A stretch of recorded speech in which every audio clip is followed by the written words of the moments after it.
Market यार्डपाशी अतिशय भयानक अशी घटना घडली।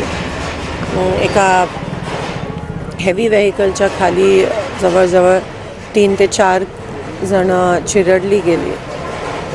3 जणांचा त्या ठिकाणी मृत्यू झाला आहे आणि 4 जण जखमी आहेत, सिरियस आहेत। आम्ही अनेक दिवसापासून प्रशासनाला मागणी करतोय की सोलापूर शहरातून जी जड वाहतूक जाते ती थांबली पाहिजे आणि त्याला बाह्य वळण लवकर रस्ते झाले पाहिजेत।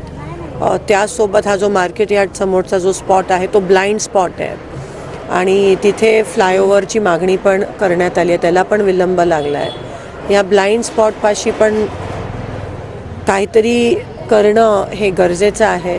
एकंदरीत प्रशासन याकडे दुर्लक्षित करत आहे। आता खरं तरी वेळ नाही आहे। मी जे त्या ठिकाणी ज्यांचा मृत्यू झाला मी त्यांना श्रद्धांजली अर्पित करते। त्यांच्या कुटुंबियांना त्यांच्यासोबत आम्ही आहोत, पण हे अजून किती दिवस चालणार आहे? कारण का दर आठवड्याला आपल्या सोलापुरात एक ना एक परवाच आमच्या नगरसेविका त्यांची नात चिरडली गेली।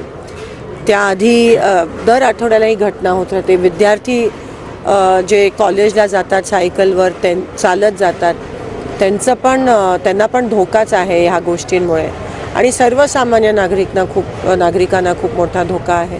हे कुठेतरी थांबणं, प्रशासनाने ह्यावर सिरियसली विचार करणं गरजेचं आहे आणि मी पुनश्च त्यांच्या कुटुंबियास श्रद्धांजली अर्पित करते।